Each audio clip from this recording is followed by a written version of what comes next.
vite, l'abbé. Monsieur François est proche de sa fin. Il demande à vous voir expressément.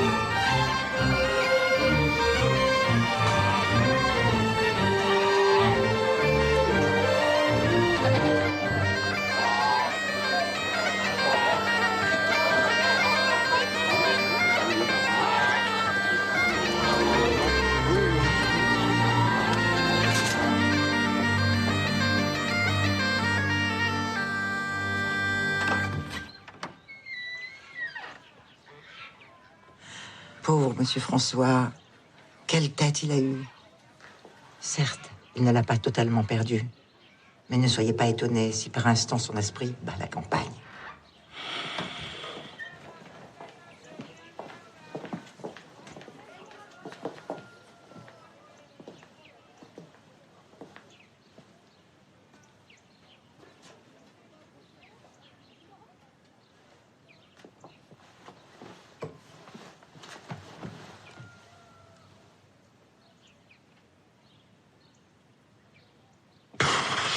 Bibi! Oh, merci Saint-Christophe. Il ne sera pas parti sans s'être raccommodé avec le bon Dieu. Sache, ma bonne Amandine, que je n'ai jamais été fâché avec lui. Hein? Je t'ai fait peur. Hein? Ah, sois tranquille, vieille folle de messe. Ton Saint-Christophe ne me laissera pas partir inconfessé.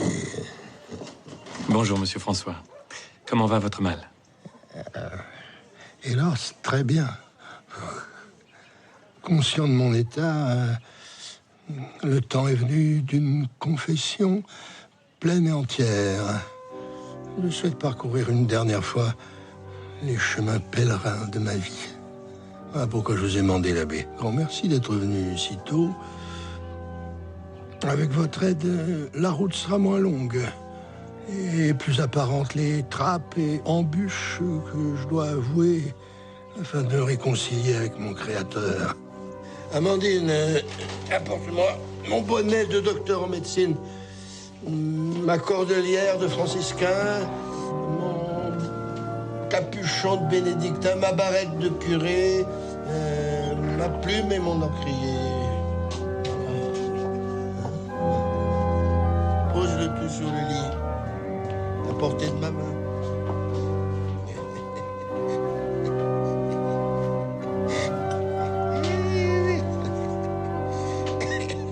Voilà.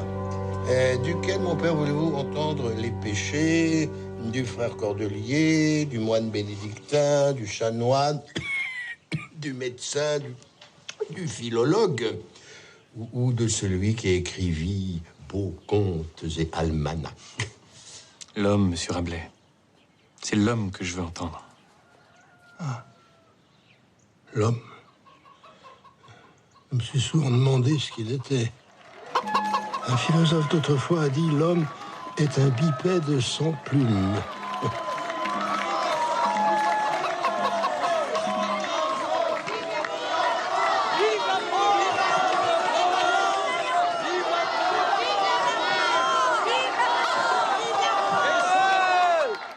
Il me souvient d'un tour qu'étudiant à Montpellier, nous fîmes avec Rondelet. Une farce plus plaisante que grave. Vive la France! Et le roi aussi!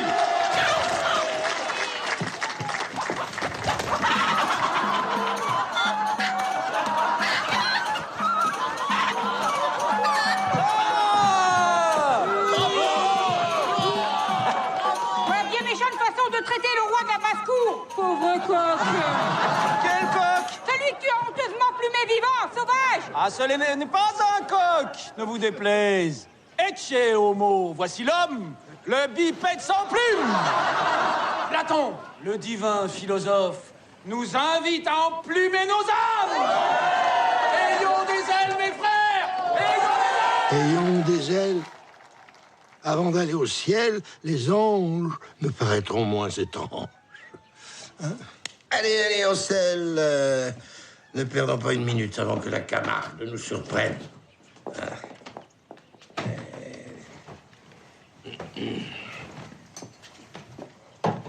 Non, mais prenez donc un coussin, l'abbé. Ayez de vos fesses miséricorde. Amandine, un coussin. Merci. Que question d'âge, hein. Plus tard, vous les oublierez. La peau jaunie et durcie avec le temps. Vous verrez, l'abbé, elle se tanne comme vieux parchemin ou couverture d'antique micelle.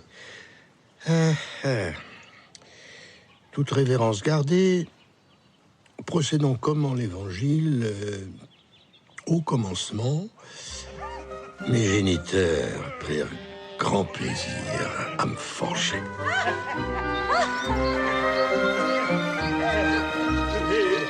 Laissez-vous aimer, vous aimez.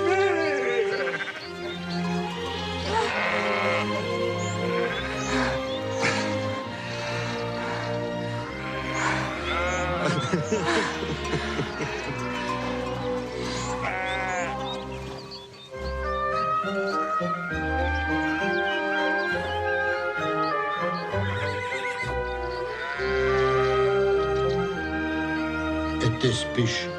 Pas le moins du monde. Notre Sainte Mère l'Église permet aux époux mariés devant Dieu de jouir des agréments de la procréation.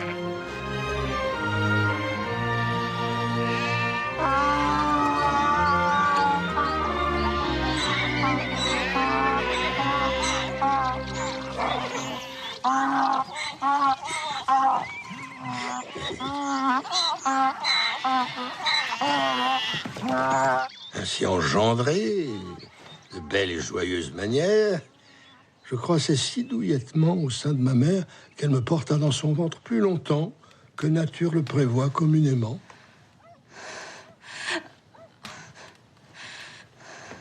Enfin, c'est peut-être pour aujourd'hui.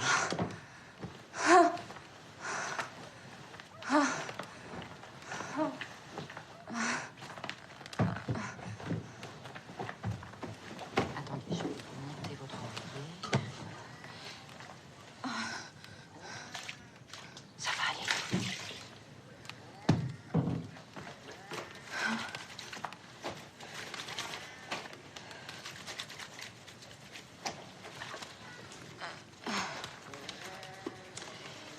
Refusant d'adorer d'autres dieux que notre Seigneur, devant lequel la terre tremble, la mer s'agite.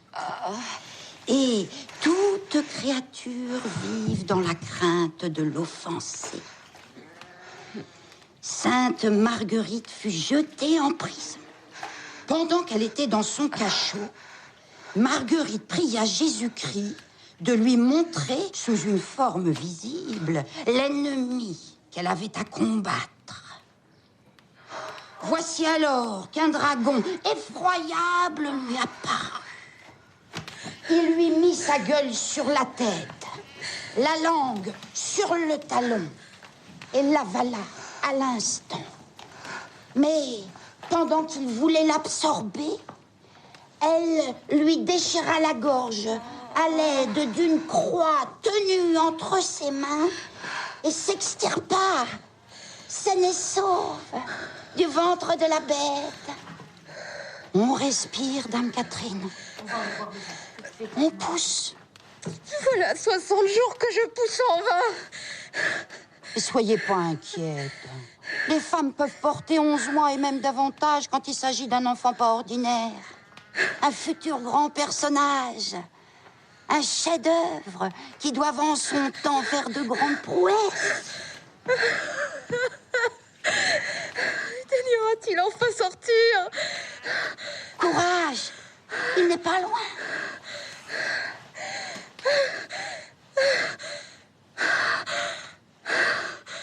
Ma pauvre et sainte mère, en cette heure où je vais mourir et retrouver l'embrassement de la terre, notre mère à tous, j'ai grand remords d'avoir si mal parlé des femmes dans ma vie. J'en ai trop souvent dit pique-pendre. Je le regrette. pour elle et d'autres qui m'ont aimé.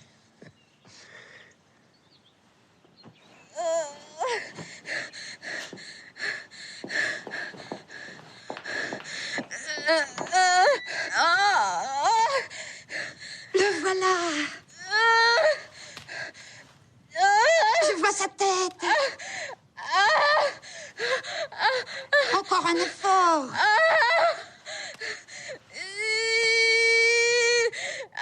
Chasse-le.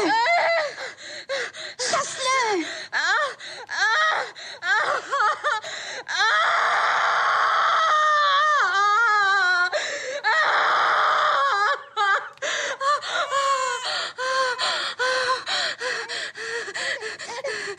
Il est là. Oh, le voilà.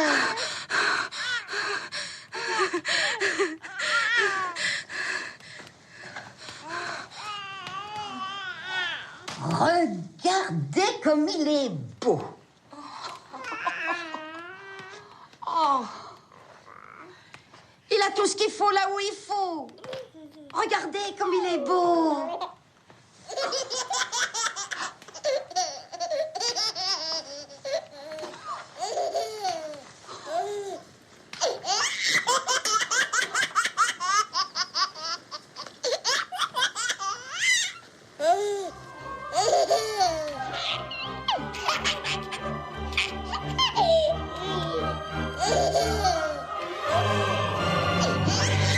Le rire même d'un enfant peut être diabolique. Je crains quelques maléfices. Ne dit-on pas que de méchantes fées volent les nouveau-nés dans les berceaux et les troquent contre de vieux lutins pour régénérer leur race? Mais n'en croyez rien, Dame Catherine. Ce sont dictons d'un autre âge. Auquel ma mère croyait, auquel je crois aussi. Voilà ce qu'on a toujours raconté quand, en famille, on évoquait ma naissance. Je suis né en riant, comme les prophètes, comme Zoroastre, et l'enfant divin qui doit sauver le monde, dans Virgile. Connaissez-vous Virgile? Ma foi... Vous ne l'avez pas lu? Hélas, non. Oh, il faut être curieux, l'abbé. Vivre, grandir, s'instruire, ronger les livres, en sucer la moelle. Ah, les livres. Lire les livres, à en être ivre. Et tant aimer les livres. Maître Rabelais a un fils. Rabelais a un fils. Rabelais a un fils.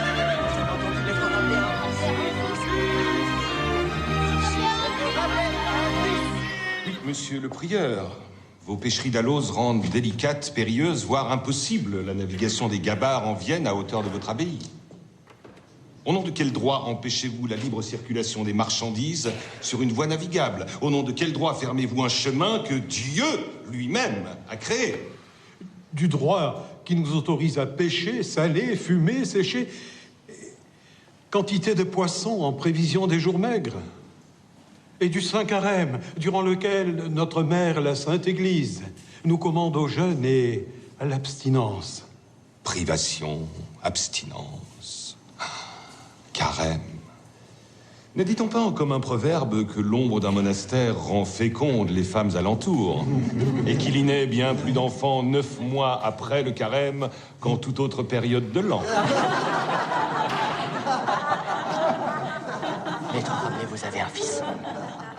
Un fils! Un fils! Un fils! Est-il bien fait? Oui. Son fourniment, tout. Ses cheveux, ses yeux, noirs, ses oreilles, son nez, imposant. Par Dieu! On pourrait plus aisément sortir un paix d'un âne mort qu'une parole de ta bouche. De mon fils.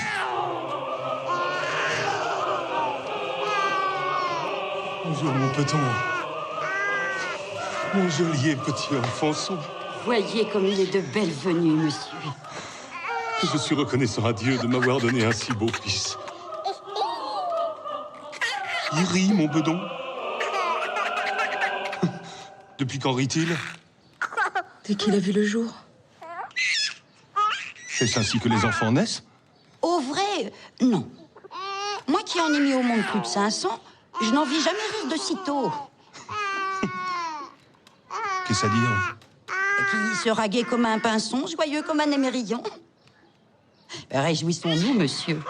J'en ai trop vu qui naissaient en pleurant, vivaient en geignant et mouraient pareillement.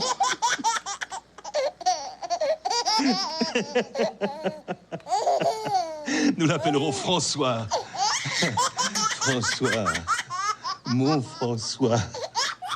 Comme tu portes bien le nom de ton saint patron, le frère joyeux. J'ai toujours aimé rire.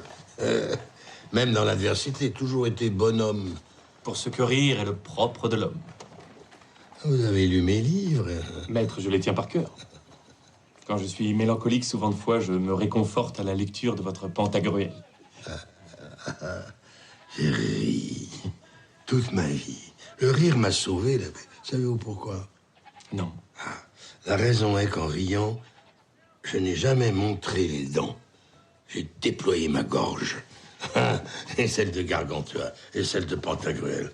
Bien m'en a pris, je meurs dans mon lit. Tant d'autres de mes amis sur le bûcher ont péri. Rappelez-vous Berquin.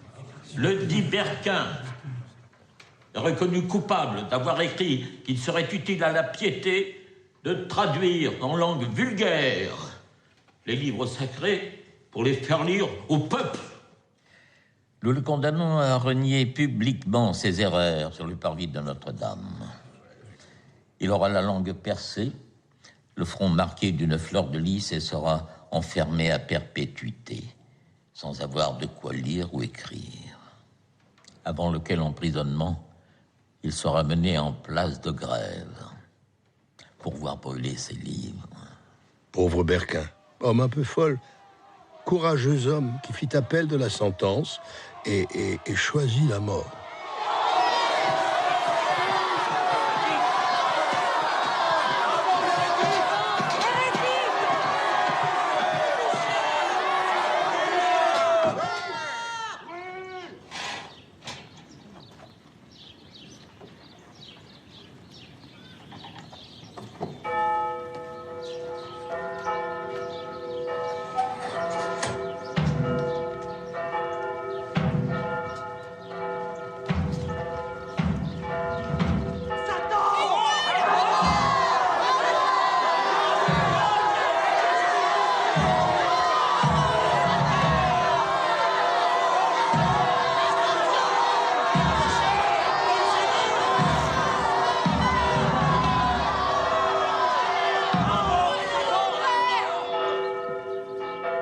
Reconnais ton erreur avant de mourir, et tu sauveras ton âme pour l'éternité.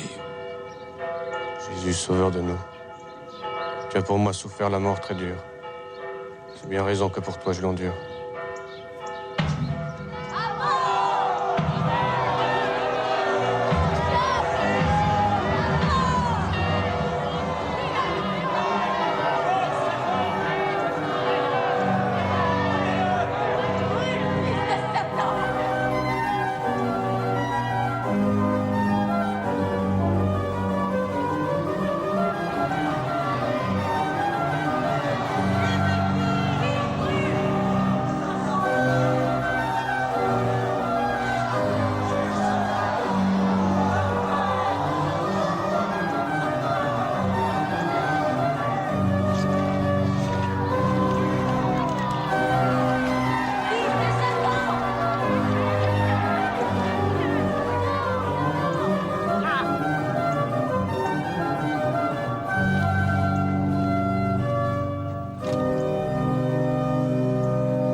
Sorbonne. Meurtrière Sorbonne. Tant de beaux livres brûlés, de corps suppliciés, d'âmes perdues, hein, de ce que tu fis passer pour hérétique. Il a reconnu son erreur avant de mourir. Je ne doute pas que son âme ait trouvé la paix. Il a reconnu son erreur avant de mourir. Je ne doute pas que son âme ait trouvé la paix. Il a reconnu son erreur avant de mourir. Comment mentir avec tant d'impudence? Comment ose-t-il, après qu'un supplicié périt, répandre le bruit qu'il a chanté la gloire de ses juges sur le bûcher? Berquin brûlé, Jean de Catius brûlé comme un rançorin au prétexte d'hérésie en faveur de la réforme.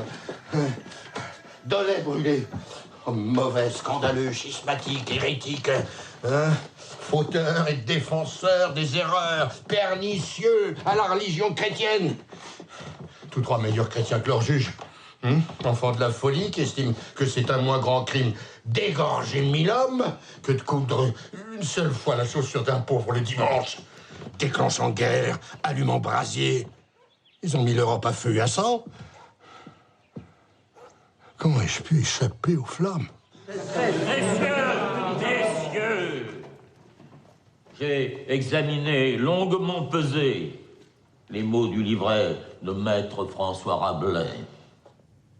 Grandes annales, très véritables, des gestes et merveilleux faits du grand Pantagruel, roi des dipsodes. Il est vrai que ces chroniques paraissent tout d'abord innocentes. On n'y semble ni traiter que de fariboles, de combats gigantesques, de moqueries sans conséquence. Mais comme tout empoisonneur, il sait cacher son impiété en enveloppant ses propos amers sous la douceur mielée de farces et de rires.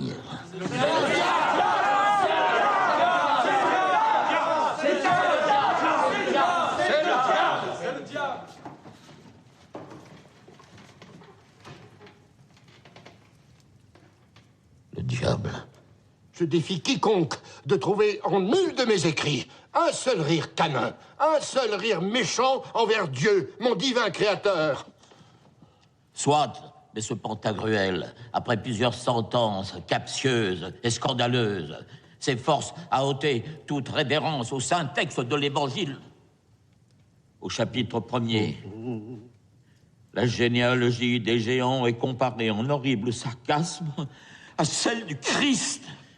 Il y a plus de 40 de nuits, apparaît Chalbrotte, le premier des géants, qui engendra Sarabotte, qui engendra Faribotte, qui engendra Urtali. Qui fut beau mangeur de soupe et régna au temps du déluge. Qui engendra Appemouche, qui premier inventa de fumer la langue de bœuf. Qui engendra Gaïof, lequel avait les couilles du peuple et le vit en bois de cormier. N'est-ce pas là se moquer hautement de l'évangile de Matthieu? Abraham engendra Isaac. 42 générations plus tard, Jacob engendra Joseph, l'époux de Marie, de laquelle est né Jésus, qu'on appelle Christ. Est-ce péché de parler ainsi des géants? De les avoir ressuscités, de les faire vivre encore? De méchants qu'ils étaient dans le Vieux Testament. Je les ai fait bons, je les ai fait rois, je les ai fait admirables. Plus géants seront, plus sages seront aussi. Quand sagesse régnera, elle sera grande et bonne. Lors, comme le dit Platon, les philosophes régneront, les rois philosopheront. Mais calmez-vous, vous vous faites du mal. Cela ne vous vaut rien de vous mettre en pareil état. Vous étiez plus serein quand vous nous parliez de votre père. Ah, mon père. Ah, quel homme bon. Ah, tant généreux. Si charitable. Libre. Joyeux. Lui aussi. Ne perdez jamais une occasion de montrer son heureux tempérament. Les amis, laissons là toute mélancolie et buvons à la santé de mon fils.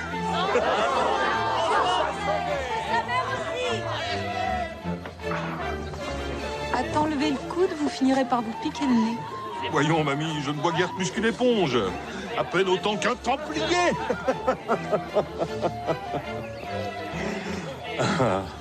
Mon petit couillon est de si belle fabrique qu'il me prend l'envie de vous en faire un autre sur le champ. Vous en avez de bonnes, les hommes. Dame Nature n'est pas prête. Forçons-la, mon aimé. Parfois, je préférerais que vous l'eussiez coupé. Quoi?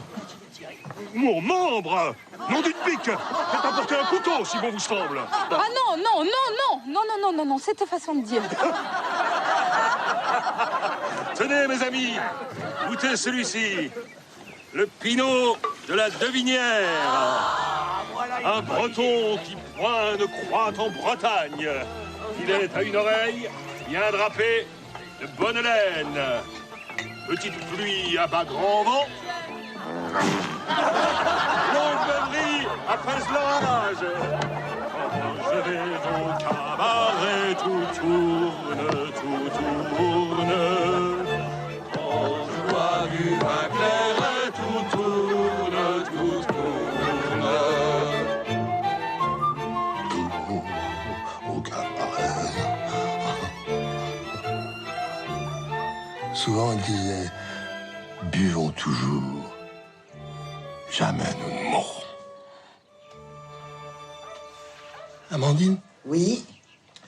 Je suis trempé de la tête aux pieds.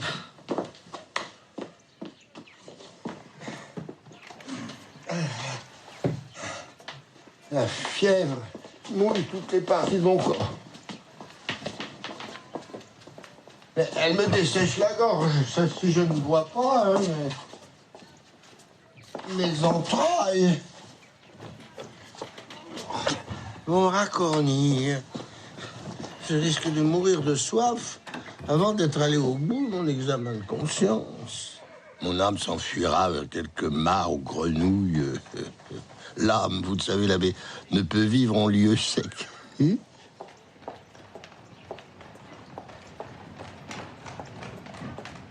Mandine, ça n'est pas d'eau dont j'ai soif.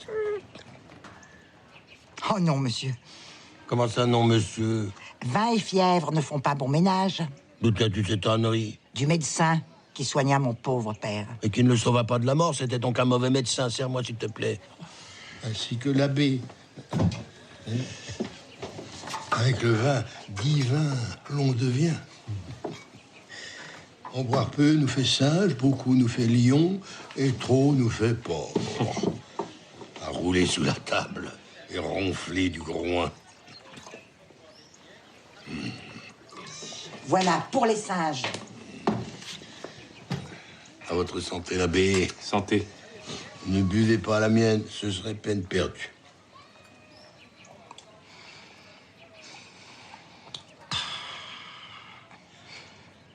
Quand je bois du vin clair, tout tourne, tout tourne.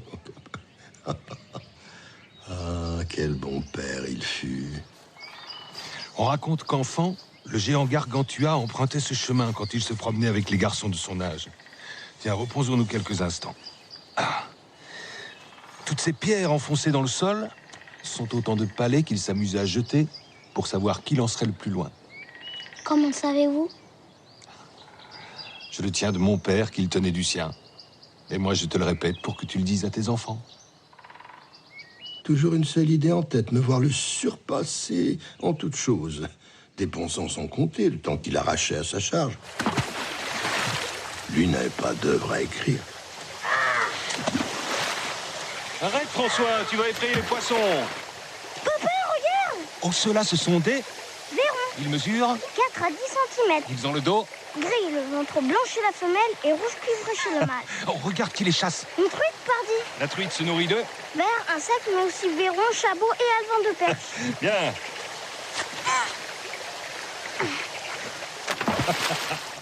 Deux sortes de poissons peuplent mers et rivières.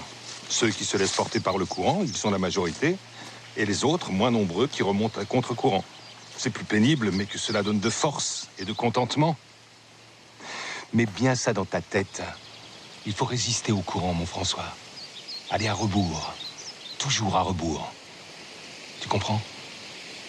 Oui. À mort, la chèvre! Silence! Silence!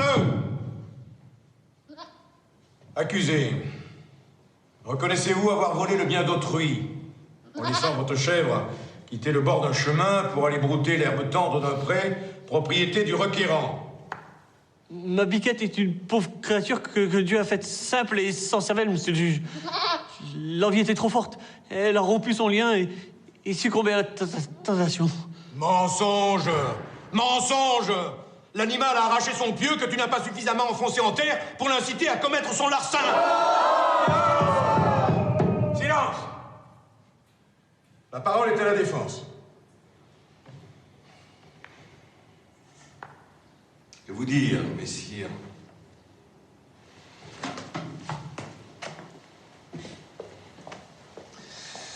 Ma tâche est bien difficile.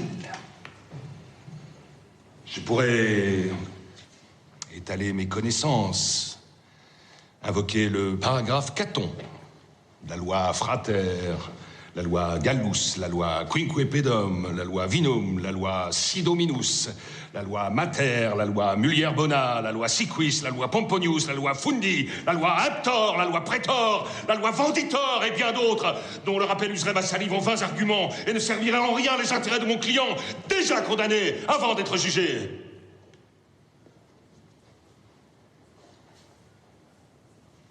Avant d'être jugé.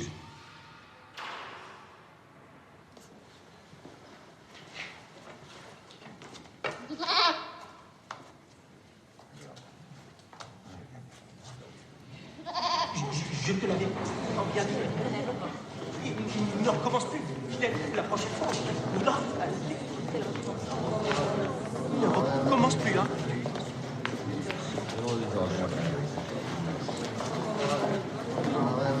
Il a bien parlé.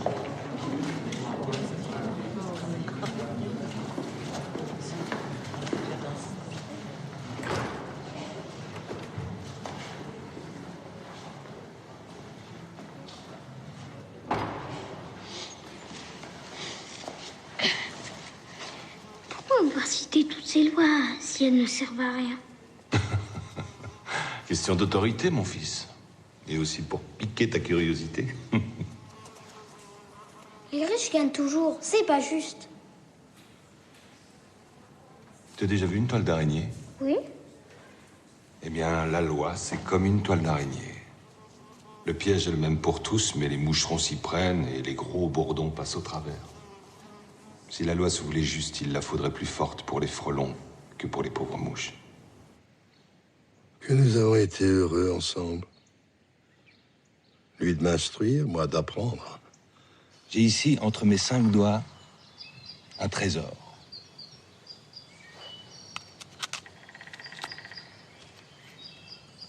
Observons cette pomme avant de la déguster. Regarde. Les pépins sont disposés dans une étoile à 1, 2, 3, 4 et 5 branches. Comme sont 5 mes doigts. Comme sont 5 les pétales de fleurs du pommier, du poirier, de l'églantier, de tant d'autres arbres encore. 5 les branches de l'astérina, une petite étoile de mer. 5 les dents de l'oursin. Ça veut dire qu'il y a 5 partout, mon père. Ce n'est pas sans cause que penta, 5 en grec, est le panta, qui veut dire tout. 5 est donc tout et partout, comme le maintient Plutarque dans son traité sur les lettres. Alpha, bêta, delta, gamma, epsilon. La 5e et mystérieuse lettre E, gravée au fronton du temple de Delphes.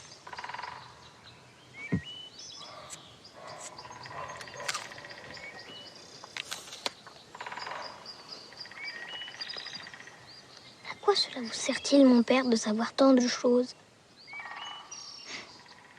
À adorer Dieu. Il nous a mis en ce beau domicile qu'est la terre, en ce magnifique théâtre, pour contempler le ciel, les étoiles, l'air, la campagne, et l'eau, et les êtres qui y vivent, les animaux, les poissons, les plantes. Et le tout est composé de si grande harmonie et tant bien ordonné qu'il n'y a rien de plus beau en ces ténèbres qui nous apprennent plus qu'il est le Créateur, l'architecte de toutes choses. Hélas, tous les bonheurs ont une fin. Un jour, le hasard m'éloigna de mon père et me conduisit vers d'inquiétants professeurs.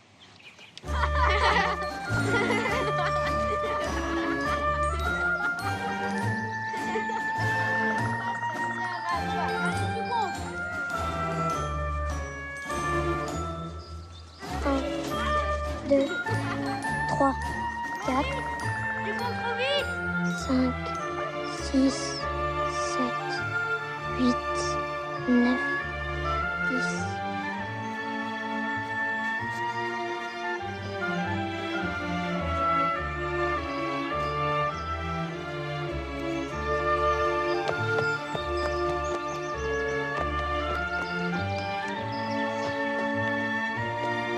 Dites-moi si je brûle! Wouh! Vous êtes là? Répondez-moi si vous êtes là!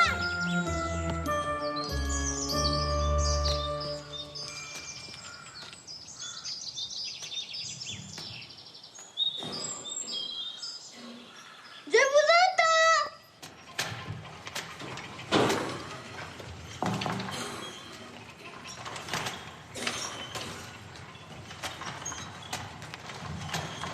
N'approche pas! N'approche pas! Ne vois-tu pas que nous sommes lépreux? Ne sens-tu rien non plus? Nos chairs pourries étanchent leur pu dans nos plaies chancreuses. Nous puons si fortement que nous pouvons nous souffrir nous-mêmes. Que faites-vous caché ici? Mais tu le vois bien! Nous traitons de chanvre pour tresser cordes, y compris celles qui nous pendront. Qui parle ceux des masques?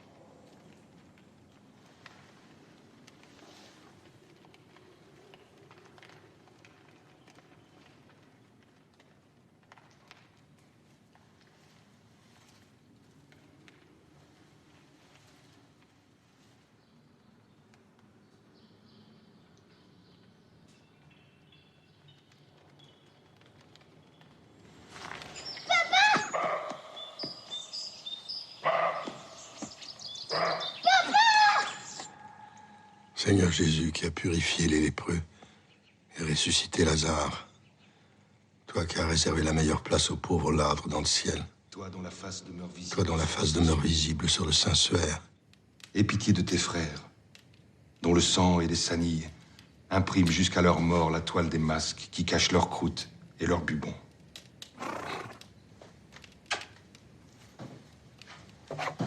Comme toi, comme tout homme en bonne santé, soucieux de le rester, François, ton saint patron, fuyait les lépreux dans sa jeunesse. Il était riche et il leur faisait l'aumône.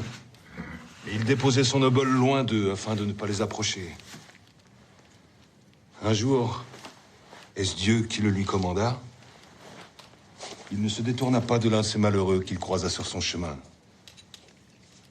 Il descendit de cheval et l'embrassa.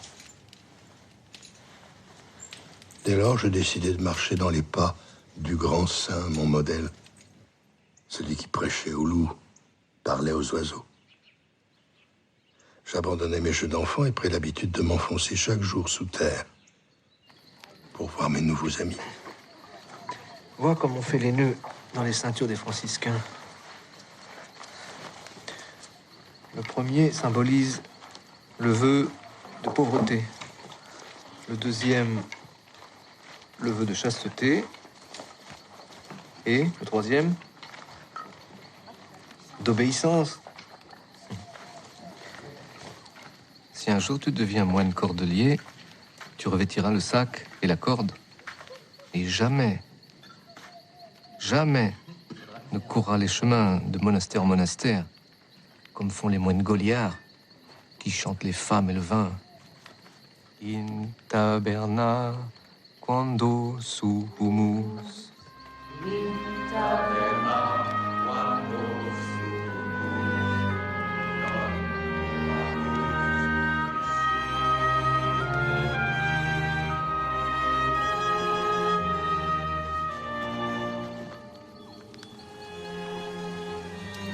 Hercule fit jaillir du sein de Junon une goutte de lait dont la trace est suivie par les pèlerins.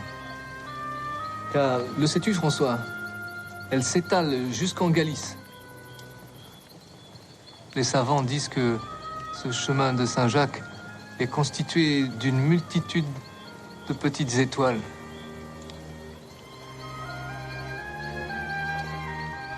Vois-tu le petit Pousset? Où? Près de la 3e étoile du timon du grand chariot. C'est le nain menant le char du roi Arthur, qui contient toutes les âmes des morts. À minuit, la charrette culera en faisant grand bruit et libérera tous ceux qui reviennent sur terre. Soleil, soleil, tu n'as pas de pareil. Tu fais pousser les feuilles du jour forcément. Soleil, soleil, tu n'as pas ton pareil. Tu fais pousser les feuilles du jour forcément. Soleil, soleil, tu n'as pas ton pareil. Chiard, foirard, pétard, morveux, bronneux, merdeux. Que le feu de Saint-Antoine te brûle au cul si tu ne torches mon trou du cul.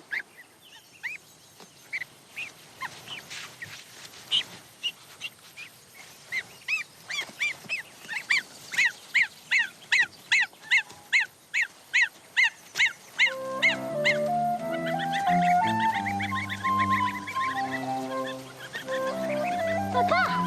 Papa! J'ai quelque chose à vous dire. Quoi? Il n'y a pas meilleur torche-cul qu'un oiseau dufteux, pourvu qu'on lui tienne la tête entre les jambes, crainte qu'il ne morde de son bec et griffe de ses ergots. Le saviez-vous, mon père? Parfois non. Comme tu vois, on en apprend à tout âge. Dis-moi quels sont ces arbres? Des frênes, Du latin fraxinus, la foudre. car isolé, il attire la foudre. Les lances des soldats romains étaient faites? En bois de frêne, Bien. À quoi les distingues-tu?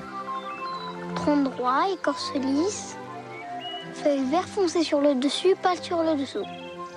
Un frêne peut vivre 200 ans, parfois beaucoup plus.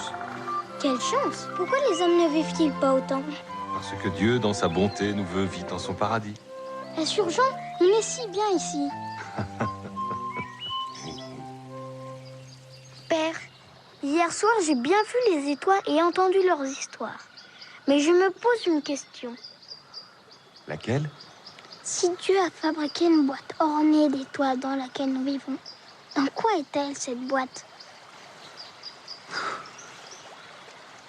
Et si ce dans quoi est très très grand ne s'arrête jamais, à quelle place Dieu se tient-il? Dedans ou ailleurs? Ma foi, Vous ne savez donc pas tout, mon père. Un jour, je me ferai faire une grande corde par mes amis les lépreux et je monterai jusqu'au ciel à interroger Dieu le Père. S'il donne sa langue au chat comme vous, je monterai plus haut encore.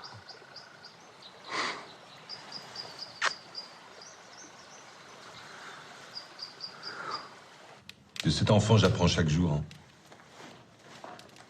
Il a l'esprit aigu, subtil, curieux. Il s'enflamme à la vitesse du vent qui met le feu dans les brandes. Il est temps de le confier aux moines de l'abbaye de Seuilly. Moi, je n'ai plus rien à lui enseigner. Plus tard, nous verrons l'oncle Frappin. Il connaît bien les cordeliers de la Baumette. Il nous dira à quel âge ils pourront l'accueillir en leur couvent. approche Amandine. Dis à l'abbé quel amour tu portes à l'oncle Frappin. En ce temps, j'économiserai ma salive. Il était une fois... Un aubergiste, Monsieur Frappin, auteur de chansons lestes, de beaux et joyeux Noël. Les écoliers et les gens du peuple venaient dans sa salle basse boire avec un drôle d'oiseau qui se nommait Boitrou. « Croquepi, croquepi !» criait-il quand les verres étaient vides. « Croquepi, croquepi !» Patience, Boitrou. Patience, disait Saint-Laurent sur son grill. Oh yeah, bonne chance. Oyez, bonnes gens, oyez le récit de l'horrible guerre dans laquelle Goitrou se couvrit de gloire par un beau jour d'avril. En ce temps-là, il avait 2 yeux et vue perçante. Voyant par la fenêtre un vol de ses comparses, il s'échappa de la maison et rejoignit leur folle troupe au-dessus des toits. Reviens, Goitrou! Reviens! Oui, Goitrou, je t'enjoignais de rentrer dans ta cage, car je fus pris d'un mauvais pressentiment et tremblais de tous mes membres quand Philomène, la pie de Baward, mon voisin le barbier, s'envola à ta suite à la tête d'une volée de ses congénères. Soudain, masqué par une nuée d'oiseaux, l'astre du jour s'obscurcit comme en l'apocalypse. Un malheur est à venir sur terre. Dans le ciel, devenu noir en plein midi, commença la grande bataille de la fin du monde. Les oiseaux morts jonchèrent le sol par dizaines, par centaines.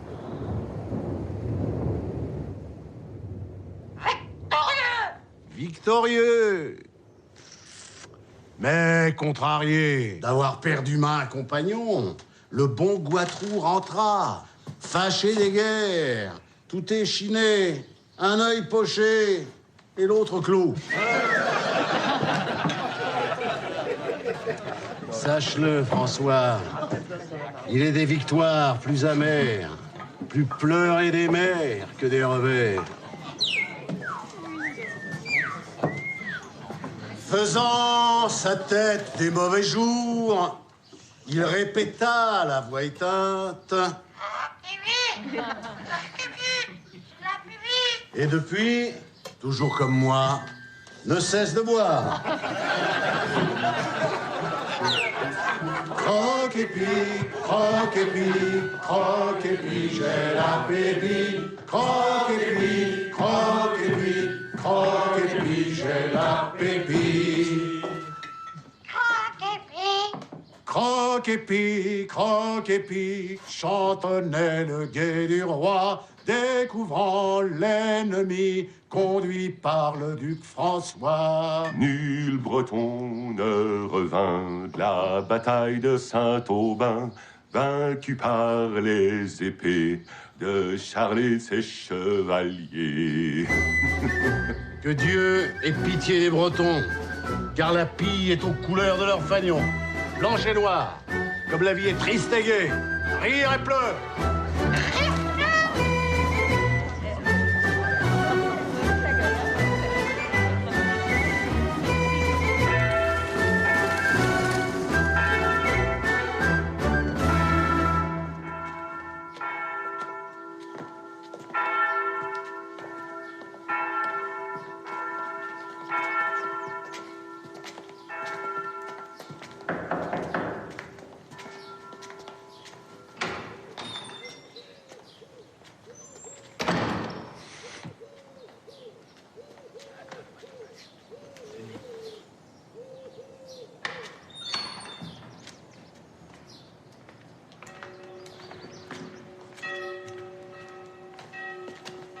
Je vous salue, frère gardien. Dieu vous bénisse, monsieur Frappin. Voici le jeune homme dont je vous ai parlé. Bienvenue, petit frère. Quel âge as-tu? 14 ans. Ainsi, petit moineau, tu veux devenir moinillon? Oui, messire. Frère. Frère nous sommes, frère nous nous appelons. Oui, frère. C'est bien. Quelque chose me dit que tu es curieux et plus savant que les garçons de ton âge. Il sait lire, écrire, compter. Il connaît ses prières et a des rudiments en quelques savoirs. Saint François aussi savait lire et écrire.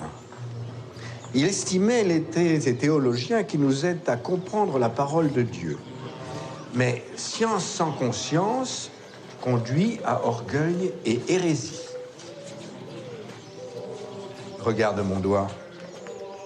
Beaucoup d'écrits prennent ce chemin. Ils sont mis à l'index Tout n'est pas bon à lire. Il est même de méchants livres. L'important, mon petit frère, n'est pas que tu deviennes un puits de science, mais que tu sois semblable à ton saint patron. Doux, humble de cœur, joyeux, et pas trop savant. Comme lui, comme nous, tu devras être pauvre parmi les pauvres, travailler de tes mains, tenir pour méprisables les honneurs de ce monde. Si tu promets de t'efforcer chaque jour d'imiter le Christ, c'est avec une grande et sainte joie que nous t'accueillerons parmi nous. Je promets.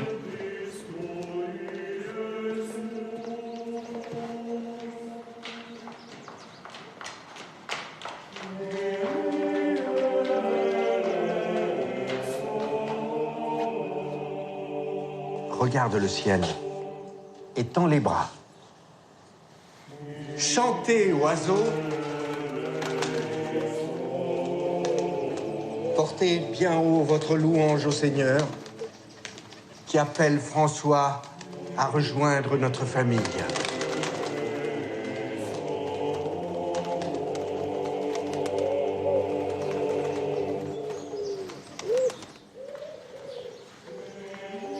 Voici le temps de nous séparer.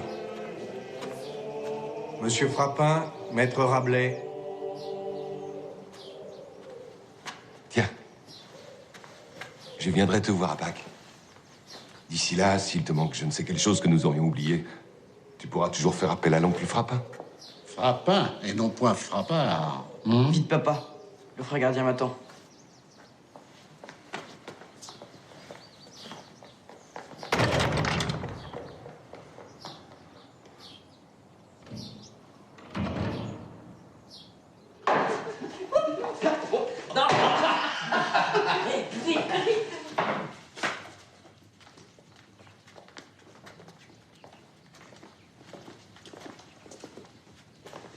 Tu vois, au réfectoire comme au dortoir, la règle est le silence. Assieds-toi là.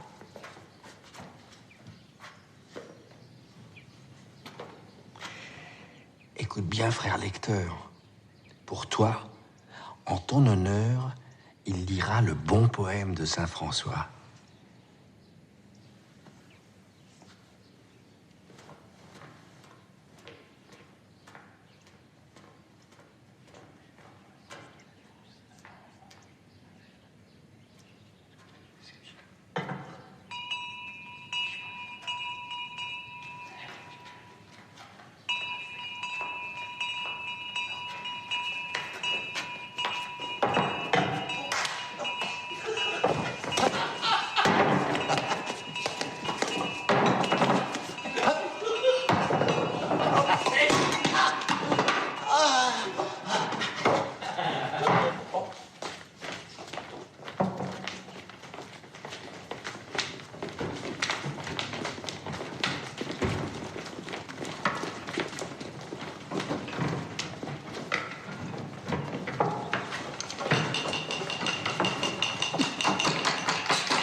Loué sois-tu, mon Seigneur, avec toutes tes créatures, spécialement Messire Soleil, par qui tu nous donnes le jour, la lumière. Il est beau, rayonnant d'une grande splendeur, et de toi, le Très-Haut, il nous offre le symbole. Loué sois-tu, mon Seigneur, pour Sœur Lune, et les étoiles dans le ciel. Tu les as formées claires, précieuses et belles. Loué sois-tu, mon Seigneur, pour Frère Vent, et pour l'air et pour les nuages, pour l'azur calme et tous les temps. Grâce à eux, tu maintiens en vie toutes les créatures. Loué sois-tu, mon Seigneur, pour Frère Feu, par qui tu éclaires la nuit. Il est beau et joyeux, indomptable et fort. Loué sois-tu, mon Seigneur, pour Sœur notre mère la terre, qui nous porte et nous nourrit et produit la diversité des fruits avec les fleurs diaprées et les herbes. Loué sois-tu, mon Seigneur, pour ce rôt qui est très utile et très sage, précieux et cher. Loué sois-tu, mon Seigneur, pour ceux qui pardonnent par amour et supportent épreuves et maladies.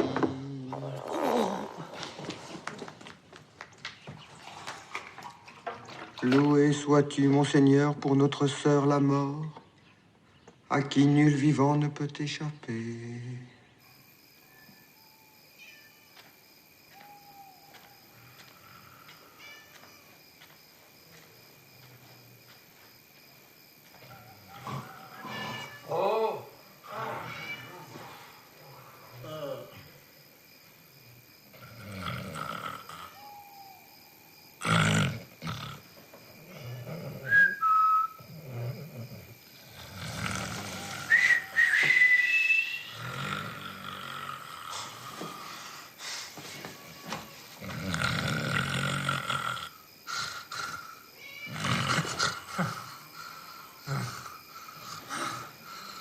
Par les feux de l'enfer. Oh, tarde venentibus. Oh, ça. Non, hors de moi. Oh. Ah. Ah. Ah. Ah. Ah.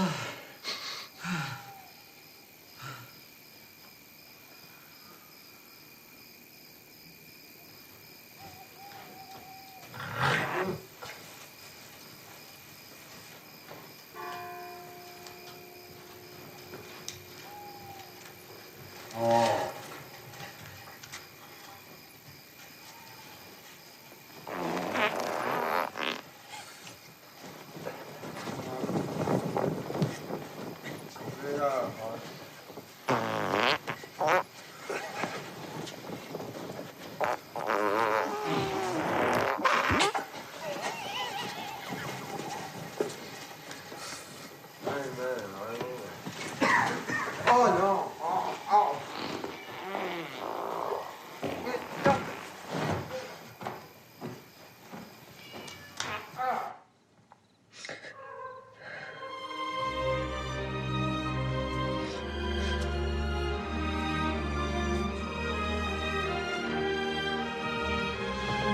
Allons, mamie, ne pleurez pas. Vous l'auriez vu si joyeux quand les oiseaux gazouillaient pour lui souhaiter la bienvenue.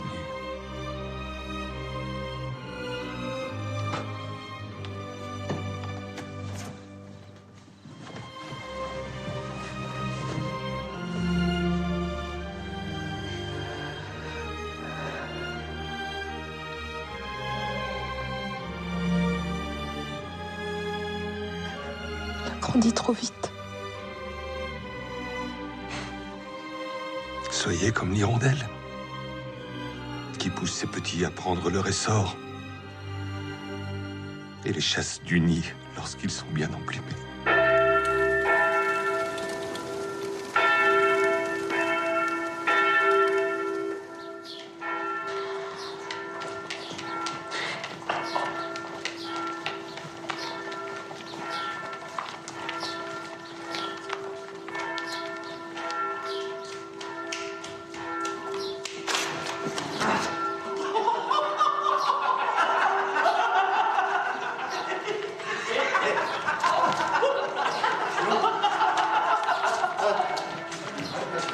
Chaque jour, les longues années de mon noviciat, je me gouvernais au son de la cloche par laquelle, heure par heure, tout était réglé. Coucher, réveil, office, récréation, repas. Saint Paul a dit « Je suis semblable aux raclures de la vaisselle du monde, à la souillure de l'univers. » Voici ce qu'il était. Voilà ce que nous sommes. De la saleté. Ou pire encore, des lavures. Où vas-tu? Tu n'as pas fini?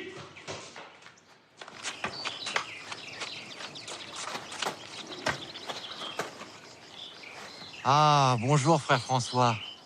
Bonjour, frère Coupsou. Tu vois, c'est pas compliqué. Pas besoin d'être docteur en théologie pour savoir labourer. Regarde, tu mets le pied sur la bêche. Tu appuies de tout ton poids pour l'enfoncer dans le sol. Tu soulèves la motte et la retournes sans chercher à la briser. Le gel s'en chargera durant l'hiver. J'aime la saison des labours. Sais-tu que Jésus apparut à Marie-Madeleine devant son tombeau vide, une bêche à la main, comme Saint Fiacre, le patron des jardiniers. Voilà pourquoi on dit que les cimetières sont les jardins des morts. Si j'observais sans trop de peine la loi de la vie communautaire, il m'arrivait parfois de me rebeller. Ne soyez pas étonné comme fondeur de cloche, l'abbé. Je ne suis pas toujours garçon sage. Ne se croirait-on pas en enfer?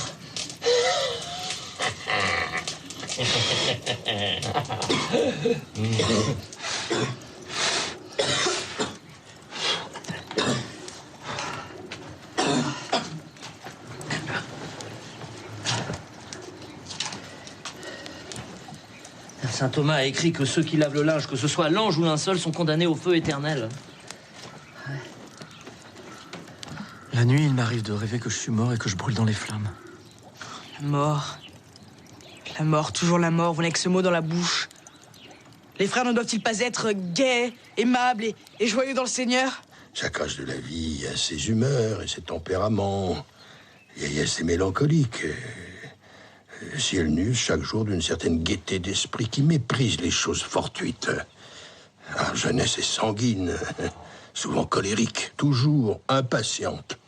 L'alphabet grec est composé de 24 lettres. Combien de consonnes? 17. Et de voyelles? 7. Voyons si tu ne les as pas apprises comme un perroquet. Alpha. Chi. Oméga. Lambda. Mu. Iota. Delta. Epsilon. Epsilon. Pi. Beta. Phi. Xi. Zeta. Tau. Sigma. Psi. Kappa. Gamma. Omicron. Eta. Nu. Theta. Rho. Bien, très bien. Pour te récompenser, je vais te montrer un trésor.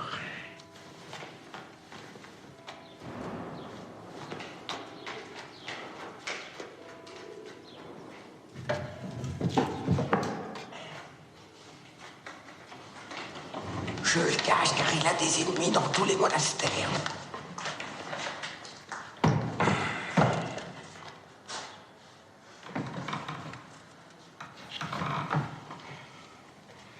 Vois comme il est beau.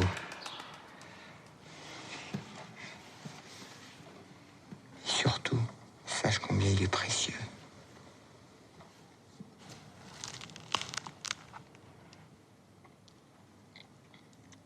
C'est le livre absolu. La Bible écrite dans sa langue originelle, le grec.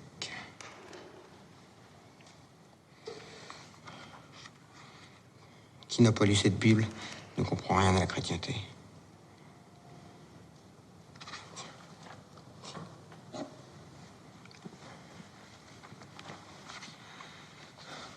Surtout, ne te glorifie jamais de l'avoir vu. Jamais. Même si on t'interroge? Je n'irai jusqu'au bout. C'est bien, François. Mentir n'est pas toujours un péché.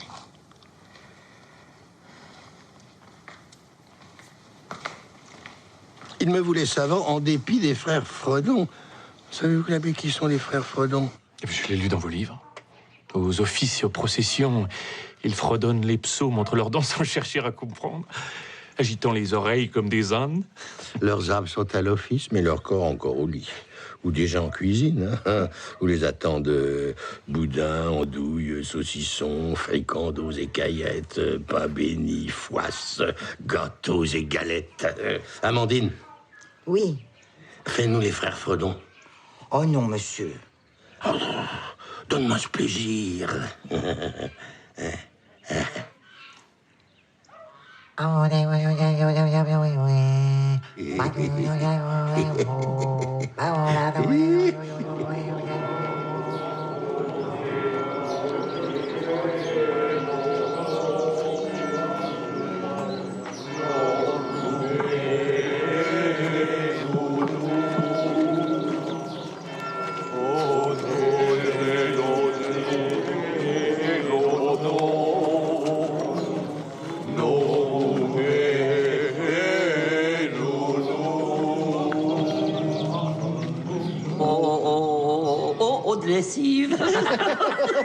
Oh, de pluie. Oh, de vie.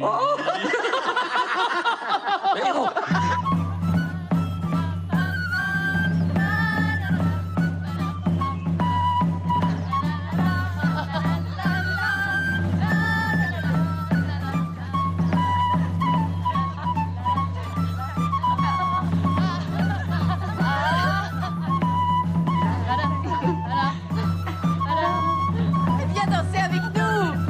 Allez, viens avec nous.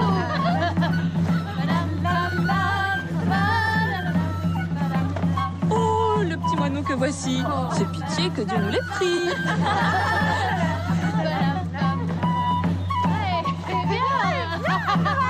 Viens danser.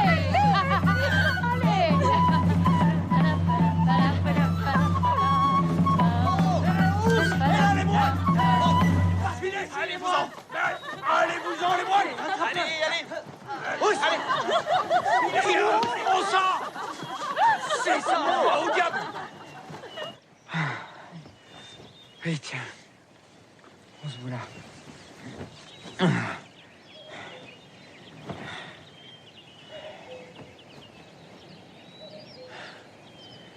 Tu entends? Le coucou. Le coucou.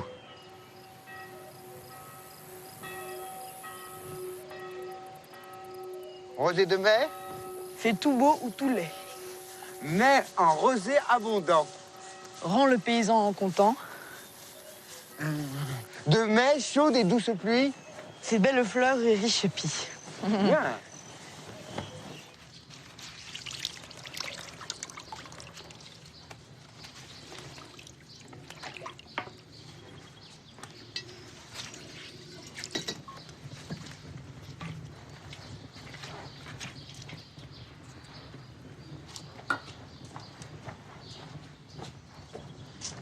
Ave Maria, gratia plena, Dominus tecum, benedictatum in mulieribus. Regarde, François. Ce sont pétales d'or de rose de mai. Mais sans rose, Rends l'âme morose. L'alchimie, le grec, tout apprendre, tout savoir, tout lire, tout dire et de tout rire. Illusion d'adolescent. Que d'innocence, que de rêve, que de croyances trompées, que d'espérances déçues.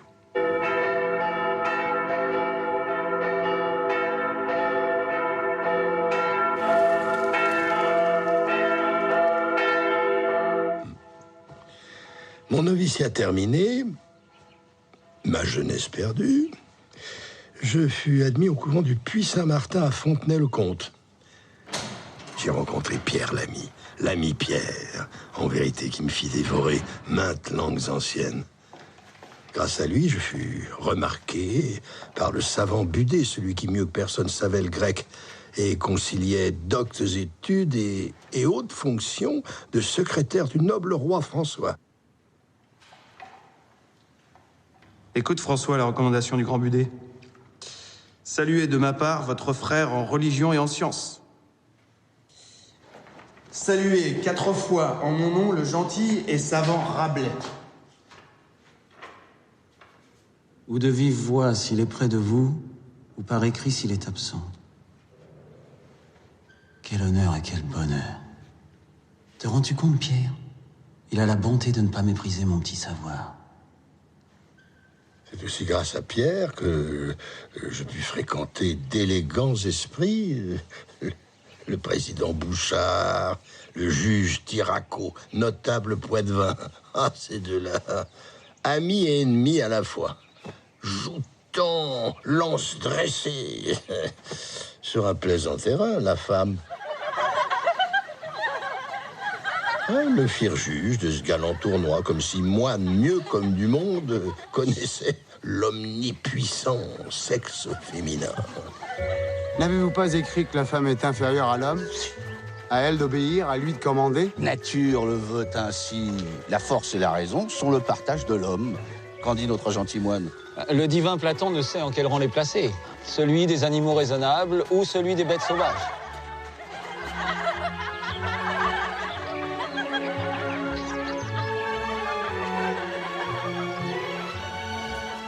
Nature leur a posé dans le corps, en un lieu interne et secret, un organe absent chez l'homme, et par lequel sont engendrées certaines humeurs salées, âcres, mordicantes, lancinantes et chatouillantes.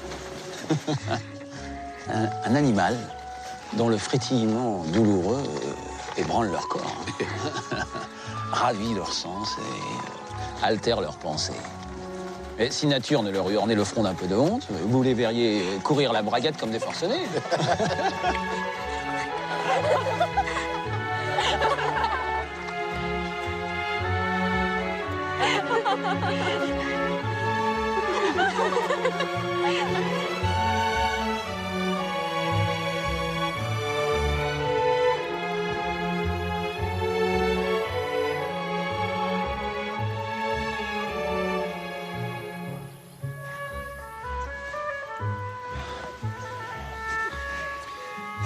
Cependant, je remarque qu'avec l'aide de Dieu, certaines de nos sœurs deviennent des êtres supérieurs. Parfois plus savantes, plus doctes, plus sages, plus hardies et courageuses que bien des couillons d'hommes. Parlons du mariage. Vous osez soutenir qu'il faut choisir une femme ni trop belle ni trop laide, dont la condition soit en rapport avec celle où l'on se trouve soi-même. Et j'ajoute qu'il convient de fuir l'hymen des veuves et des filles déjà mûres. Notre bien-aimé frère est-il de mon avis? Je tâterais volontiers des femmes mûres, comme des fruits en leur bonne saison. Quant aux veuves... Je hais plus que tout le mariage des veuves et je jure que je préférerais embesogner 10 vierges qu'une seule veuve.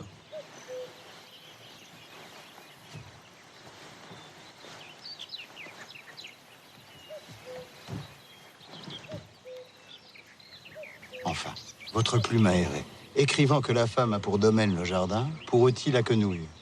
Que le mari ne doit permettre à son épouse de se considérer comme son égale. Il peut prendre conseil auprès d'elle, mais qu'il se garde bien de lui découvrir ses secrets.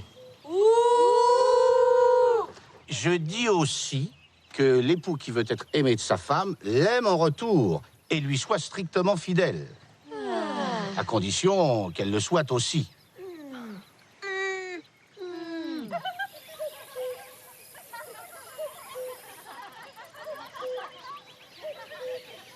Messieurs, voilà chose bien difficile. Déjà Ève, notre mère, ne fit-elle pas porter le bois à Adam? J'instruirai un jour le pesant dossier de la femme infidèle. Des cornes, de la confrérie des cornards, et du bon Joseph, patron des cocus. Il y a dans ces cornes d'abondance de grands mystères. J'en écrirai un beau et ample livre, tout en cornubis stylifié, si Dieu me sauve des farfadets. Les farfadets. Pire que les fredons. Pourquoi portent-ils tant de haine à ceux qu'un honnête désir d'apprendre et de tout savoir tient éveillé? Que craignent-ils des langues tant anciennes que modernes, dont l'étude porte le si beau nom de philologie? À Fontenay-le-Comte, frère Artus Constant était le plus terrible de tous. Toujours articulant, sans cesse diabliculant.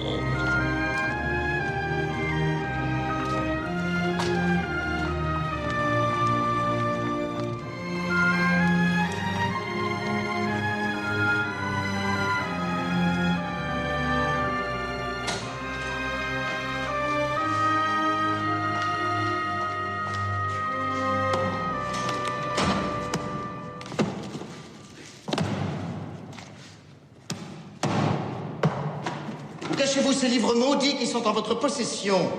Quel livre maudit? Un tel livre, nous n'en possédons point.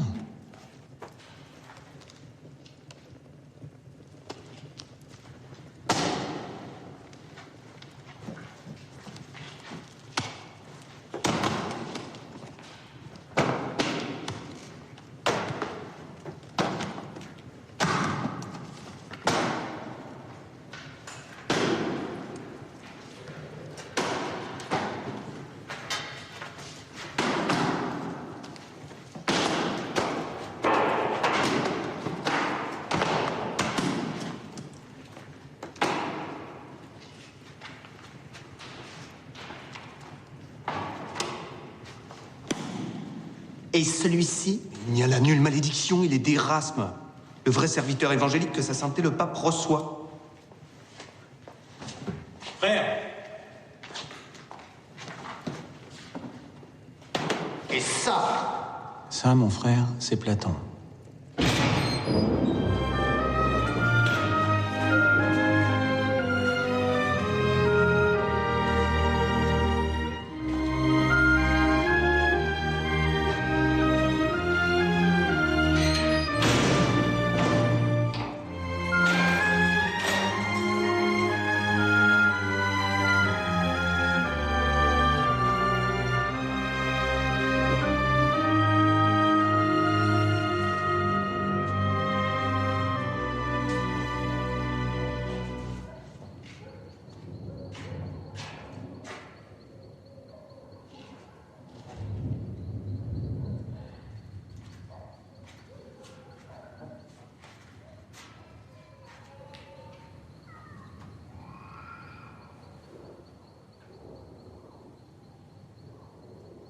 Nous voici en lieu et place de Socrate, dans sa cellule.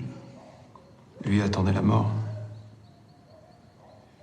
On lui apporte le poison.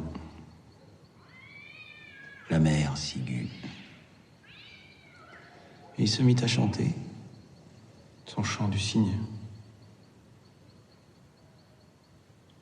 Sentant qu'il leur faut mourir, les cygnes chantent leur joie de s'en aller auprès de Dieu, dont ils sont les serviteurs. Pierre, il est trop tôt pour nous de chanter. Ah, je suis altéré de nature et la crainte du feu me dessèche la gorge.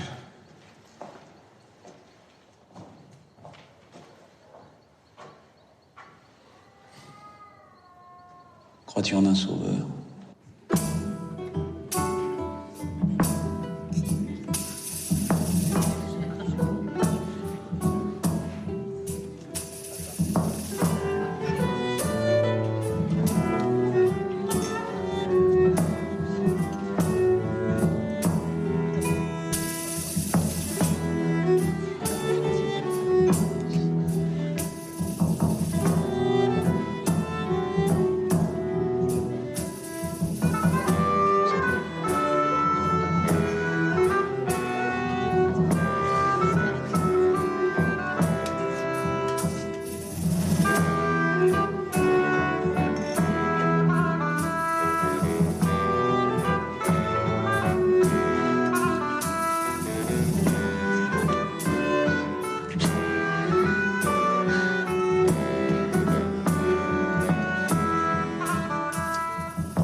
Sans belle dame est un jardin sans fleurs.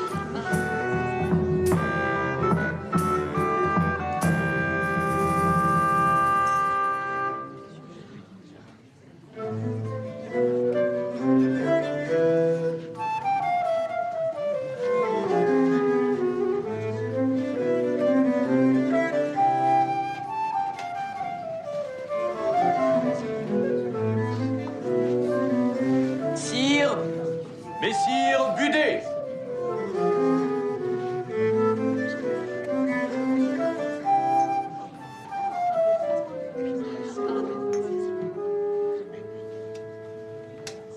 Voilà bien sombre et bien essoufflé, Budet. Quel diable fuyez-vous? Sire, nos savants moines Rabelais et Pierre Lamy sont inquiétés en leur habit de Fontenay, où leur érudition et leur indépendance d'esprit effraient les cordeliers. Vous les voici vexés de 1000 manières à cause de leur zèle pour la langue grecque par leurs propres frères, ennemis jurés de toute littérature et de toute élégance.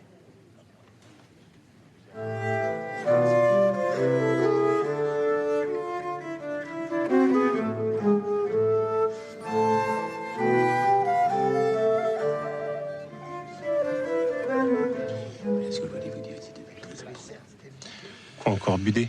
Ces moines stupides et grossiers ont poussé l'aveuglement jusqu'à poursuivre de leur calomnie ceux dont le savoir devrait honorer leur communauté tout entière.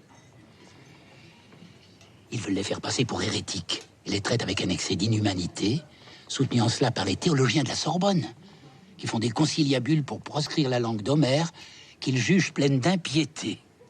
Nous sommes prévenus des agissements de la Sorbonne. Quelle peine endurent nos deux amis? Ils sont mis au secret, sire, privés de livres, d'encre et de papier. Connaissant par expérience la fureur de ces insensés, je crains le pire, mon frère. Ils ne se contenteront pas de cet enfermement. Partez tranquille, Budé. Faites savoir à nos amis que le lys et la Marguerite les protègent. Des ordres seront donnés afin que liberté d'agir et d'étudier leur soit rendue. Engagez-les à se remettre au travail avec un nouveau zèle.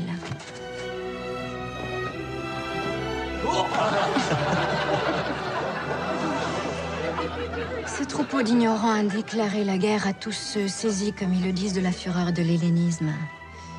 Et jure, mon frère, d'anéantir le culte des lettres grecques, restauré depuis quelque temps à l'éternel honneur de votre royaume.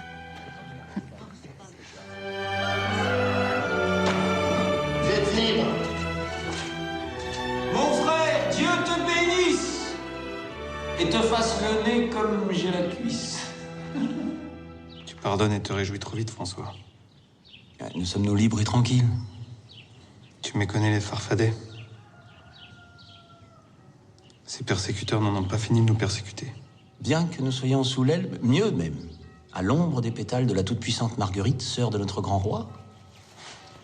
Fasse le ciel qu'ils ne puissent l'effeuiller jusqu'au pas du tout. À l'imitation des anciens, prenons conseil de Virgile.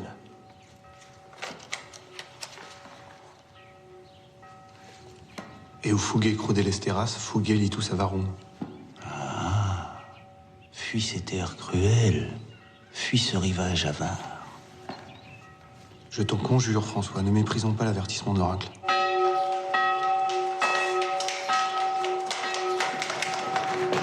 Adieu ces jours d'ignorance et de bruit. Ainsi j'abandonnai le chemin caillouteux de Saint-François et pris la route moins rude qui conduisait vers Saint-Benoît. Je me réfugiai à l'abbaye de Maillezais pour échapper à l'austérité de la règle des frères mineurs.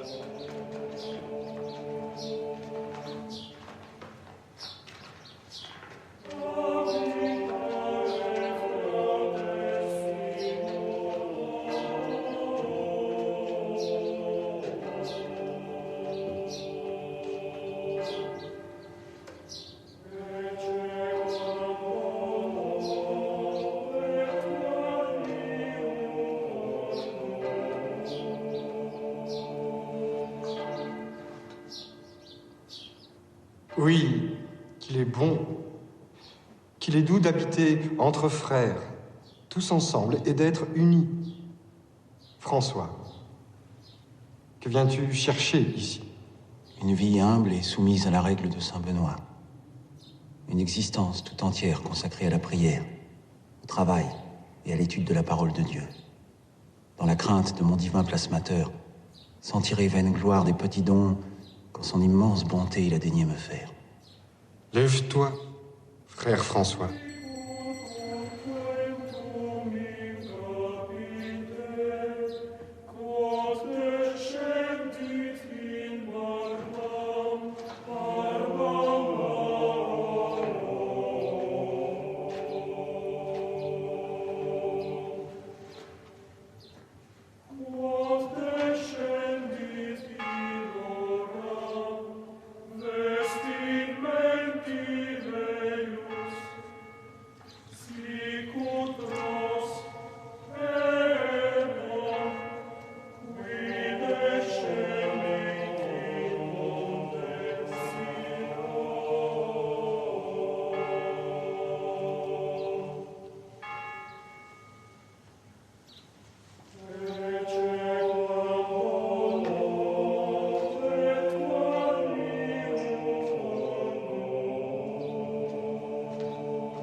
Sois le bienvenu en mon prieuré. Loin de l'abbaye, tu pourras travailler dans la chambre du donjon, de matine à l'aude, sans que t'interrompe le sempiternel trimballement des cloches. Tu vivras ici en bonne et docte compagnie. Trouveras bons livres, bons fruits et bon vin. Il y aurait aussi pour moi honneur, plaisir et avantage à ce que tu sois à mes côtés lors des visites de mon diocèse, mes terres, mes abbayes et le château de Rivaux. Ce sera pour toi occasion de découvrir cet autre monde, sans mur ni murmure.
Toi qui as tant lu, François, le texte parle-t-il de la façon dont les anciens se lavaient les mains? Il y a de longs chapitres en la matière dans le traité du banquet des sages, écrit par Athénée de Nocratie. Maître, nous vous écoutons. On y apprend que pour les ablutions d'avant et après banquet, les mains ne sont pas plongées dans l'eau, mais l'eau y est versée dessus. Et que pour absorber la graisse au cours du repas, on roule entre ses doigts des boulettes de mie de pain que l'on jette aux chiens. Aux chiens, mais aussi aux parasites. Pique-assiettes et bouffons qui échangeaient bons mots contre bons morceaux.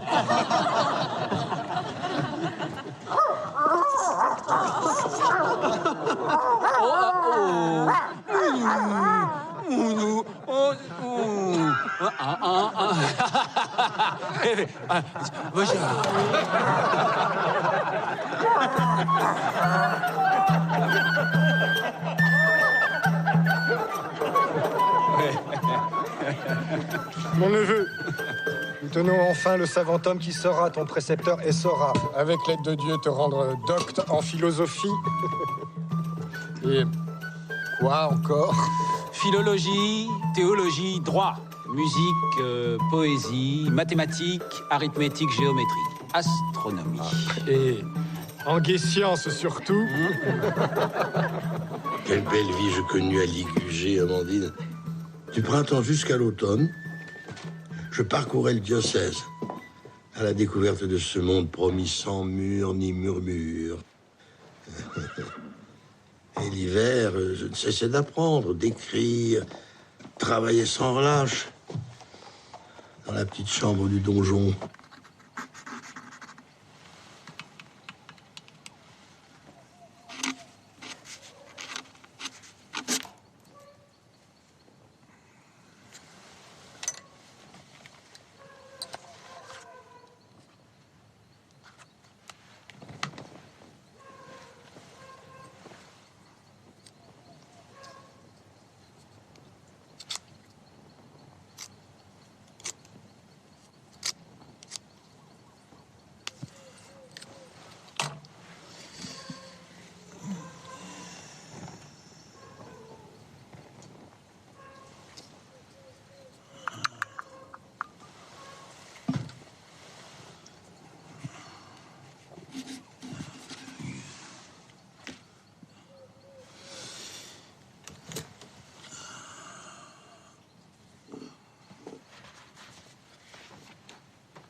Très illustre, champions, gentilshommes et autres, qui volontiers vous a donné toute gentillesse et honnêteté. Vous avez naguère lu, vu et su les grandes et inestimables chroniques de l'énorme géant Gargantua. Et comme vrai fidèle, ils avaient cru galantement.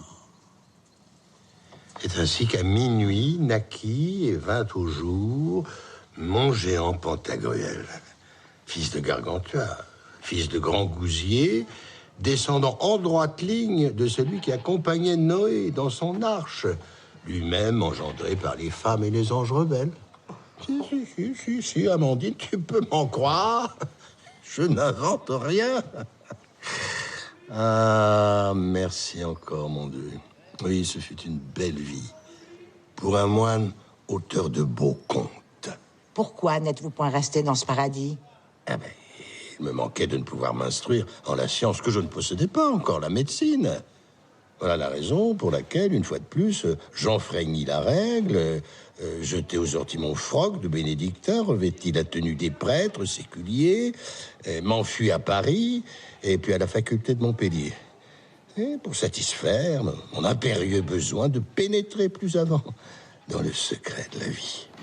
Moi, François Rabelais, de Chinon, diocèse de Tours, me suis rendu ici à l'effet d'étudier la médecine et me suis choisi pour parrain l'illustre Jean Chiron, docteur et régent dans cette université.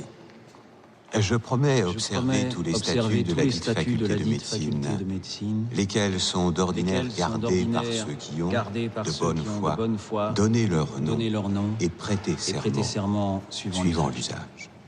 Et sur ce, signe de ma propre main, ce 17e jour de septembre, l'an 1530 de notre Seigneur.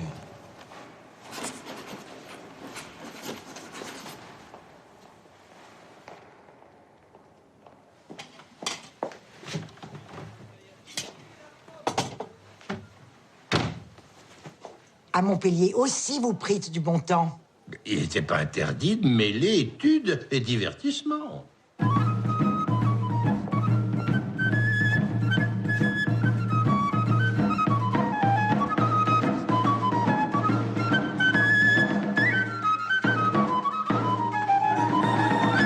Approchez, bonnes gens, approchez. Venez, oui, les voir. La morale comédie de celui qui avait épousé une femme muette. Guillaume, un homme fraîchement marié, avait pris jeune et jolie femme.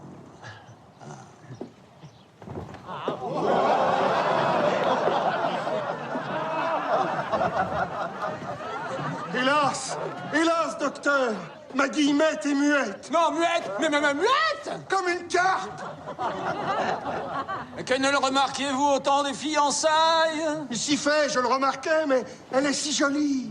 Je ne pensais qu'au plaisir du mariage, au miel que me donnerait sa vue. Oui, aujourd'hui que la concupiscence charnelle est réfrénée, que Maître Jean Jouan est plus souvent au fond des chaussettes qu'au sommet de la braguette. Vos oreilles se sont réveillées, vous entendez son silence. Oui, maître. Est-elle sourde autant qu'elle est muette? Car il n'y a pas de pire muet que celui ou celle qui jamais n'entendit. Oh non, point sourde. Elle a l'ouïe si fine qu'elle entendrait une mouche péter dans un sac de farine. En ce cas, tout espoir est permis. Ce sera un jeu pour moi de lui délier la langue. Oh, merci. Merci. Grand merci, merci. Femme muette a des inconvénients, mais ne manque pas d'avantages. Délier la langue d'une commère présage des lendemains amers. Il n'est de pire fléau qu'une femme bavarde. Procédons à l'exérèse de votre encyclie sublinguale. Autrement dit, coupons ce filet, ouvrez la bouche. Là, plus grand. Là, là, là.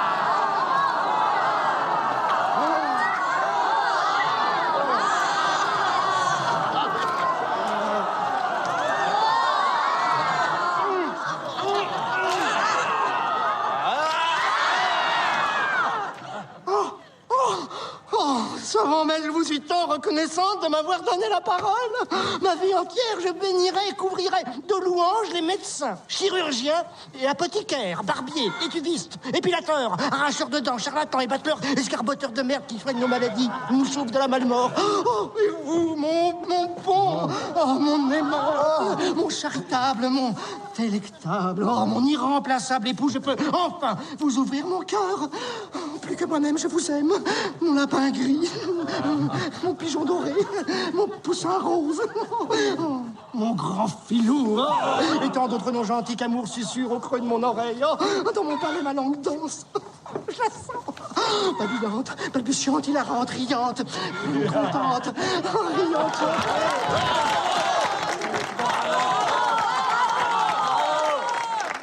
Maître, je vous avais demandé de lui donner la parole, mais ne pas tant la lui donner. Vous dont l'art est immense, pouvez-vous refermer cette porte que vous avez grande ouverte? Hélas, je n'en ai pas les clés. Nous avons des remèdes pour faire parler les femmes, aucun pour les faire taire. Je suis un homme mort! Au bavardage des femmes, il n'est qu'un palliatif, un mari sourd. Sourd? Sourd pour de bon? À jamais sourd? À moitié sourd me suffirait, rien que pour elle.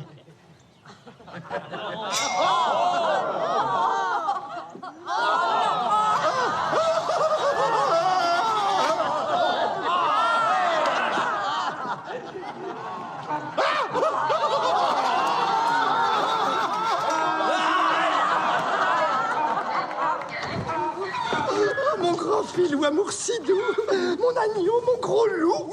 Non, non, il ne peut vous ouïr, madame. À sa demande, je viens de lui couper les oreilles. Pourquoi, paillard? Pourquoi supposes-tu de plus à ma peau? Voyant qu'elle ne pourrait jamais plus se faire entendre, Guillemette devint enragée. Réclamant en vain son salaire à un sourd, le médecin jeta une poudre sur le dos du mari, par vertu de laquelle il devint fou. Le mari fou et la femme enragée se mirent d'accord pour le rosser. Il reçut du bâton 1072 coups. Et sa peau fut si trouée qu'on ne put la tanner. Bien fait. Autant en échoua à tous ceux qui des femmes médisent. La vie est courte, l'art est long, l'occasion fugitive, l'expérience trompeuse, le jugement difficile. Or, il faut non seulement se montrer soi-même accomplissant son devoir, mais aussi faire que le malade, les assistants et les éléments extérieurs accomplissent le leur. Hippocrate nous enseigne que dans les dérangements du ventre et dans les vomissements qui arrivent spontanément, si ce qui doit être évacué est évacué comme il se doit, c'est bénéfique et les malades le supportent facilement. François, qu'en dit le manuscrit? Maître, j'y lis autre chose.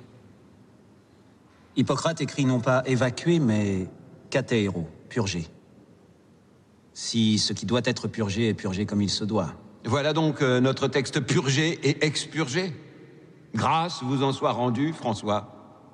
Messieurs, de tous les inconvénients que peuvent entraîner les mauvaises traductions des textes tant ornés et tant beaux que nous a légués l'Antiquité, les gloses ineptes de certains de nos prédécesseurs, méconnaissant tout des langues dans lesquelles ces œuvres furent écrites, le pire est celui qui porte sur les ouvrages de médecine.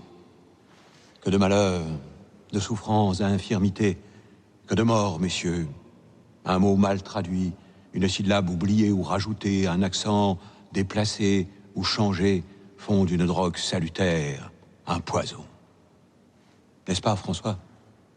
Maître, si les mauvaises traductions des saintes écritures empoisonnent les âmes, qu'il me soit permis de comparer le sacré au profane et dire qu'il est sacrilège d'abandonner le soin des corps à des ignorants.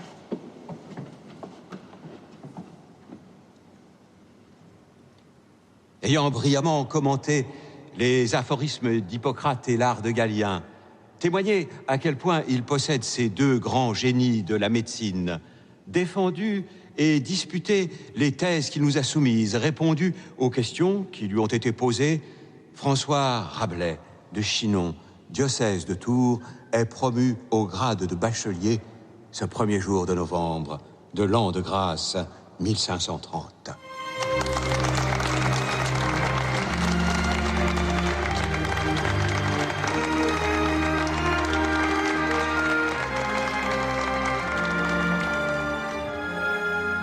Je te félicite, François. Merci, maître. Ce diplôme te permet, sans avoir le titre de médecin, d'exercer la pratique médicale, sous réserve de t'engager à ne le faire qu'hors les murs de notre bonne ville de Montpellier et ses faubourgs.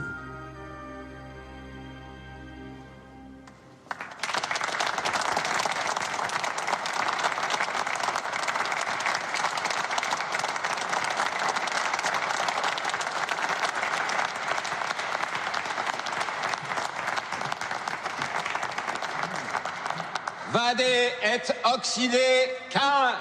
Vade et oxydé qu'un. Vade et oxydé qu'un. Vade et oxydé. Va chercher fortune où tu voudras, François. Toi aussi, poursuis celui qui est marqué du signe qui le condamne à vivre et à errer de par le monde. Sois médecin, tue-le. Celui-là qui le premier invite à la mort sur terre. À la semblance de Caïn, l'errant, le vagabond maudit par l'Éternel, je ne pouvais rester longtemps dans le même lieu. Le monde entier m'attirait. En premier lieu, l'Athénée des Gaules, Lyon et ses bons imprimeurs.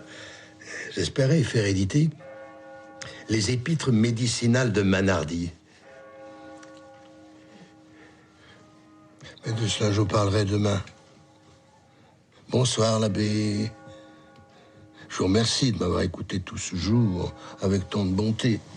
Il me faut cette nuit réviser mon passé d'adulte, répéter mon rôle, pour mieux vous jouer l'insigne farce de ma vie d'homme. Préférez-vous pas que je demeure près de vous? Dormez tranquille, l'abbé, je ne partirai pas que je n'ai confessé mes fautes, toutes mes fautes, et comme bon pèlerin reçu le saint viatique. Le médecin que je suis vous le promet, ça n'est pas pour cette nuit. Eh bien, bonne nuit, monsieur.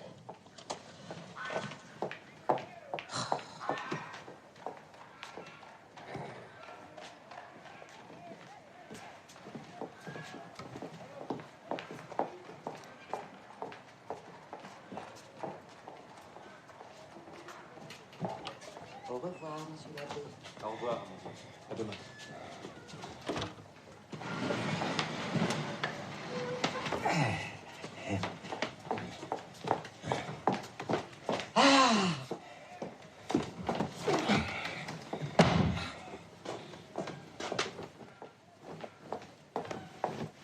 Amandine, sens plus ce que je sens. L'encens. Ah non, c'est l'abbé. Il pue comme 100 000 diables. Empuanti du parfum des péchés qu'il absout. Monsieur François. Les moines mangent la merde du monde en leurs abbayes, n'en sont pas incommodés, pas plus que les curés à confesse. Note au passage que ce mot est le plus laid en notre belle langue, con et fesse. Oh, monsieur François. Demain retarde la venue de ce confesseur, qui n'empeste pas ma chambre sitôt libérée de sa messe. Sauf votre respect, vous ne savez plus ce que vous dites. Ah, tu te trompes. Je n'ai pas encore perdu la tête. Je la sens même plus claire, plus vive, en approchant de l'éternel repos. Je vois le règne de l'esprit arriver.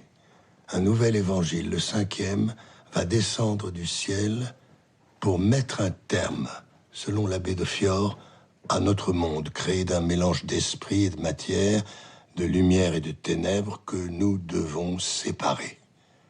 Ce monde dont il nous faut hâter la fin, car il est mauvais. Vous blasphémez. La terre n'est-elle pas créée des mains du bon Dieu? Je vois s'étendre l'obscurité sur elle, plus que d'éclipses ou de nuits naturelles. terre, en ces temps, demeurera déserte. Quand sonnera l'heure de sa ruine et sa perte. Que trembles-tu? Est-ce l'heure du jugement qui t'effraie? Toi, tu n'as rien à craindre. Ta bonne âme ira droit au ciel rejoindre les élus. Tu retrouveras là-haut tous ceux que tu as aimés. Y serais-je?